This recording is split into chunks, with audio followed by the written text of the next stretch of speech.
everyone, I'm Moonstone and welcome to my anime review. This is part 2 of Evangelion, but before I talk about, this is part 2 where I'm going to be talking about the second rebuild movie, Evangelion. You cannot, with not being in parentheses, advance. But before I dive into that, I do want to make a few corrections that I messed up on in part 1. So part 1, where I talked about the first rebuild movie, You're Not Alone, I said that it was a 2-hour long movie. That is a lie.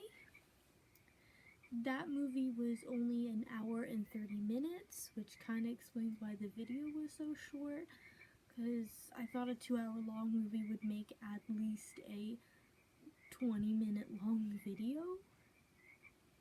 So anyway, that. And oh yeah, at the very end I slipped up and said that was the entire Evangelion Neon Genesis squished up into a movie. That is a lie. Both the rebuild movie, the first movie and the second movie are both retellings of Neon Genesis. It's like if someone took Neon Genesis, broke it in half, and then movie 1 and movie 2. And I assume movie 3, I didn't get to the original end of Evangelion, but I assume the third rebuild movie is a retelling of that movie, and then you got the fourth one. But anyway, we'll get to that when I get to those parts. This movie is actually 2 hours long, so yeah, this one and the third one are actually 2 hours long, and then the last one, the fourth movie, is 3 hours long.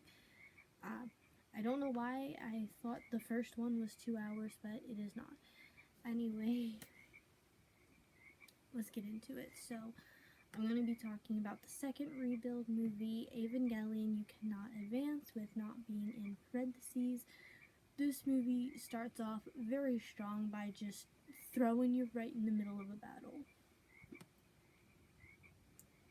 Just right in the middle of a battle, no context,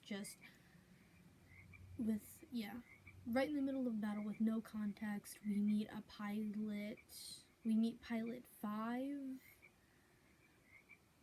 who I don't think I met in the 90s original. In case you didn't see part 1, I talked about there's 2 Evangelions. There's the 90s version and then the 4 rebuild movies. I don't think Pilot 5 was in the original 90s one, unless she showed up in the movie, which I didn't see. In the original 90s, I only made it to episode like 18 or 19, and then I stopped watching because I got too confused. But anyway, we start off this movie in the middle of a battle with a new pilot, Pilot 5, and we know it's Pilot 5 because she has the 05 on her plug suit. That's it. What's her name? I don't know. But that does leave a question. Who is Pilot 3 and 4? Since I know Asuka, who we very quickly meet like a few minutes after this battle, is Pilot 2, and I remember her from the 90s original one. I remember her. So if Rei is Pilot 0, Shinji's Pilot 2, Rei is Pilot 0, Shinji's Pilot 1, Asuka's Pilot 2, who is 3, who is 4, and then number 5, the pink pilot. Anyway, once we meet Asuka, which is like a few minutes after this battle, she quickly declares herself the first real Evangelion pilot, calling Rei of Pilot 0 a prototype, which I mean she's not wrong, but still rude, and Shinji of Pilot 1 a test run. Since she comes all the way from Germany, she ends up living with Shinji and Misato. I haven't talked about Misato yet because she hasn't really done anything yet. She does play a bigger part later in these movies, but we'll get there in those parts. she takes care of Shinji and, well, now Asuka, since Shinji's dad is too busy with Nerve the company and he doesn't have a mom.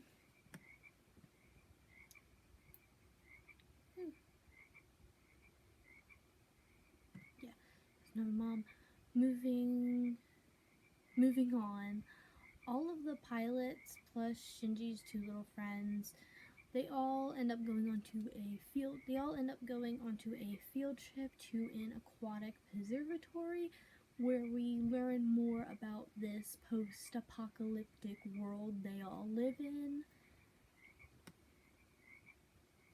We learn about something called the second impact.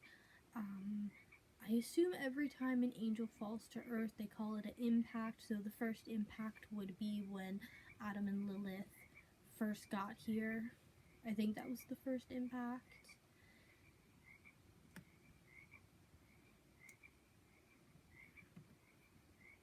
I know the angels have something to do with it, so I assume it's when they crash, it's an impact. Anyway, the second impact caused all of the oceans to turn red, unaliving any and every aquatic thing in the water. The only survivors were the aquatic life in the observatories.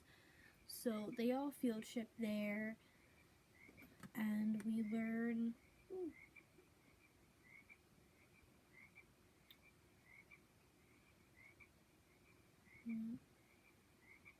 Yeah, my computer key that I usually use, instead I don't scroll down, I just hit the keys and go down, but it's still broken, so I'm stuck using the scrolly bar, which I hate because if you just stare at it for too long, it just goes all the way down.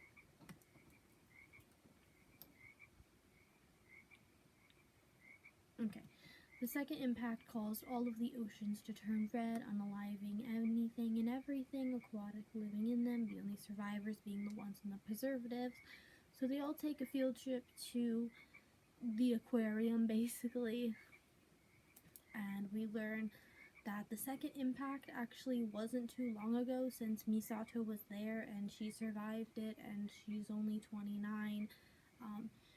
Shinji, I don't think Shinji was born yet, because he doesn't remember it. Actually, none of the kids do, so either it happened when they were super young, or it happened right before they were born. But anyway, Misato remembers it. She lived through it. She's only 29. Shinji's 14, and I assume everyone in the class, his two friends, all that, are 14, 15-ish maybe, depending on their birthdays.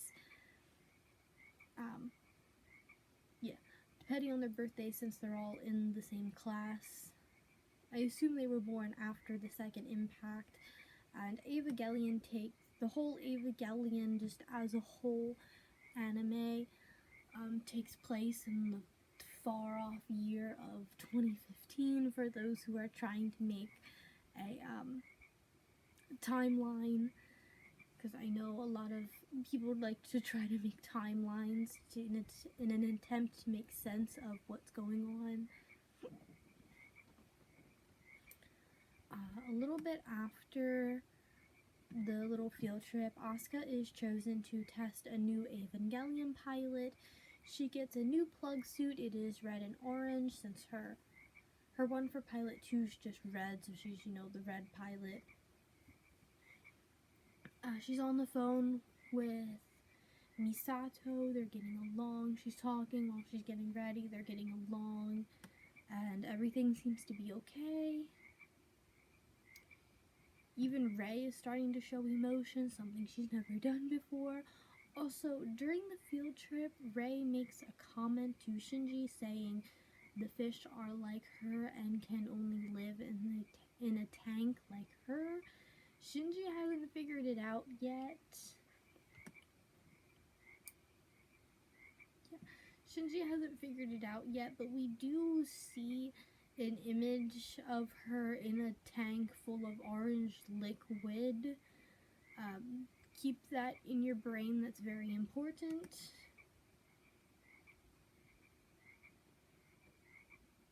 Yeah, anyway, Asuka gets into the new Eva, to control an Eva, you have to plug into it and sync your consciousness up to it. That's why that's why the plug suits are called plug suits, because you're plugging into the Eva pilot, and everybody who is a pilot wears the little clips on the side of their head so it can, I don't know, see your brain waves and sync it up to the Eva.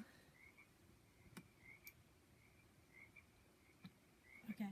The plug suits are called plug suits. You're plugging into the Eva, and this Eva and Asuka, it works well, a little too well, and Asuka gets stuck in the Eva because they're so in sync, and if she stays in the Eva for too long, she won't be human anymore. So in case you don't know how the Evas work is, instead of sitting in a chair pushing buttons and levers like you usually see in these giant robot fighting other giant robot futuristic stuff, how you control an Eva is very different. You put on a special suit, you put on the little special hair clips, and then you'll sit in a chair, and instead of being surrounded by buttons and levers and everything, you'll sit in a chair, and then the room will slowly fill with that orange liquid that I mentioned earlier, the important orange liquid that the fandom nicknamed Fanta, because it looks exactly like the Fanta, the soda. Anyway, the room will fill with that, and it looks like you're asleep. From what I've seen, all the pilots, they look like they're sleeping when they're controlling the Eva because their consciousness is synced up to the Eva, so it's kind of like a dream. You know how like when you're in a dream, you can move, but in the physical world, you're just laying in bed, you're not moving. Well, you might move, but you get what I'm saying. That's kind of how the Evas work. You're physically sitting in a chair, but mentally you're the Eva. You're controlling the Eva. It's kind of like a dream. Anyway, make that make sense, because I don't know how to explain it any better. But Asuka gets stuck in the Eva, and if she stays in the Eva, she herself will turn into that orange liquid. She won't be human anymore. So Team Nerve sends Shinji out there, and sends him out there in an Eva and tells him that the Eva that Asuka is in, the rogue Eva, is an angel, and he needs to stop it. But Shinji's not dumb. He knows that's an Eva, not an angel, and not just any Eva, the one that Asuka is in. Like, he knows what's going on. And Shinji, he's ordered to obviously fight the rogue Eva, but he doesn't want to because obviously he's scared of hurting Asuka. Doesn't want to accidentally injure Asuka. So he refuses to fight. So his dad puts his Eva on this autopilot mode, kind of. Instead of Shinji being in control, it's his dad being in control. And when your Eva's in autopilot, all that all that Fanta I just said, if you got into an Eva, basically all that Fanta, I think it goes away, because he was kicking and screaming in there. So I think all the Fanta that you get to sit in went away. And you can't see anything, you can't do anything, all you can do is hear what's going on, that's it.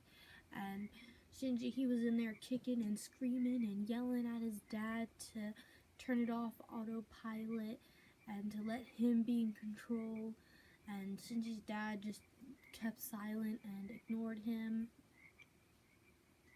And Shinji's dad just told Shinji's Eva to just go attack the rogue one, do whatever. And Shinji's Eva is violent in autopilot mode.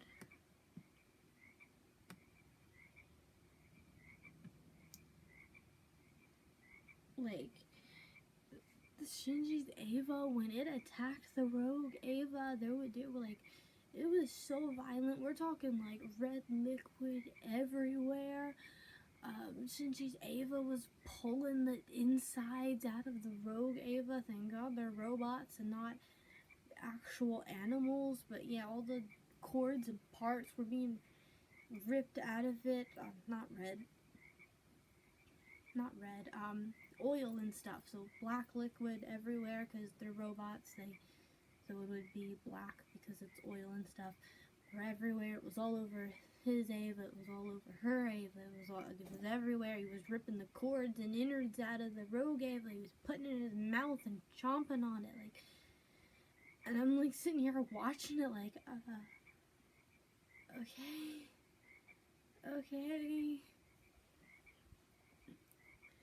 He was picking up the rogue Ava and he was throwing it on buildings, breaking everything.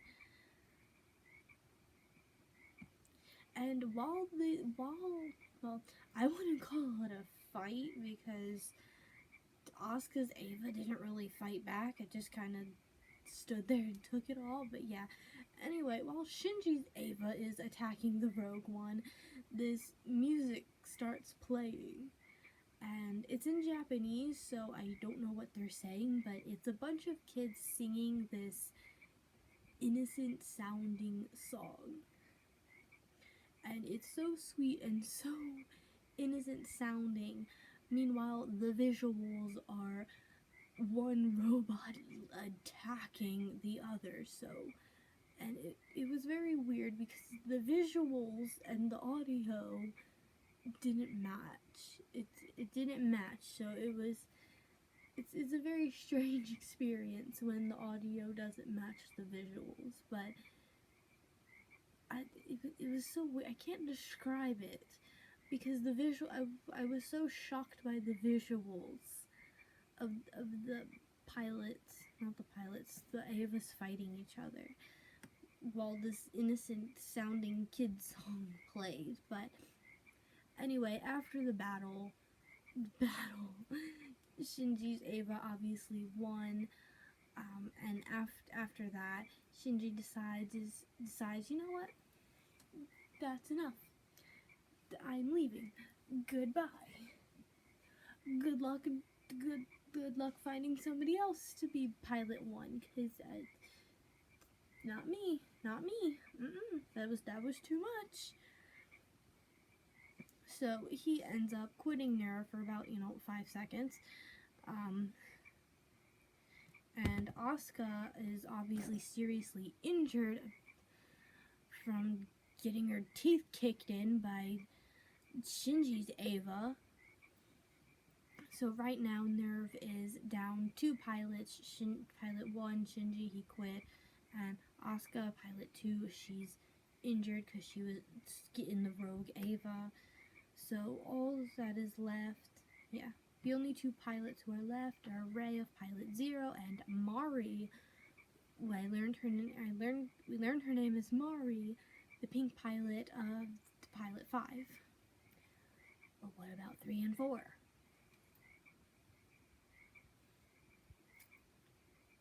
Nobody knows. Anyway, an angel does end up coming down to attack, and Mari and Rei are the only ones who can stop it because Asuka's injured and nobody knows where Shinji is.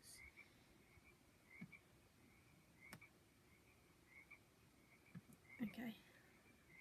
Shinji sees them battling and his instincts kick in and he runs all the way back to Nerve HQ, hops into Ava 1 and helps fight off the angel. And during the fight, Rei gets seriously injured.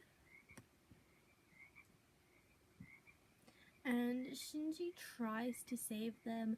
Rei says something along the lines of, "Don't worry, I'll come back."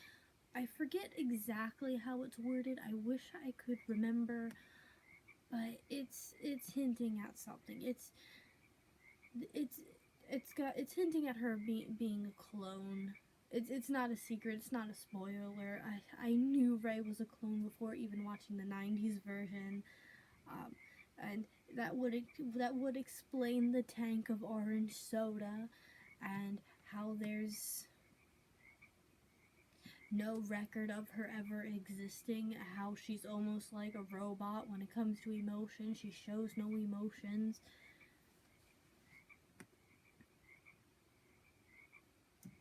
Yeah, she shows no emotions and no facial expressions, just nothing.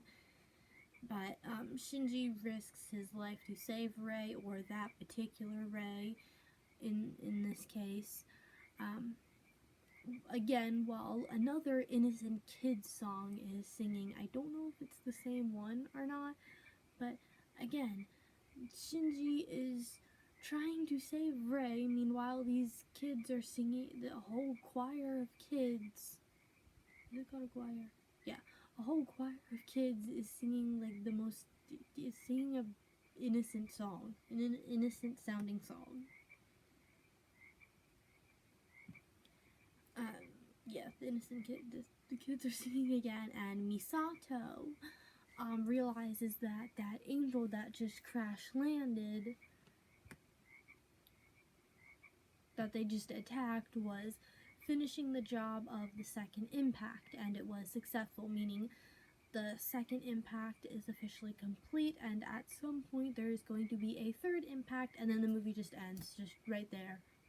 Oh no, there's going to be a third impact. The end. So yeah, I jumped right into the third rebuild movie. What is it called? You're Not Alone, You Cannot Advance, You Cannot Redo. That's the name of the third movie, but I'll talk about that one in part 3. But anyway, yeah, I'll talk about that one in part 3. Anyway, I'm gonna end this video here. I hope you all are enjoying this series. I know I am. So yeah, see you all in part 3. Bye. Thanks for watching. Bye.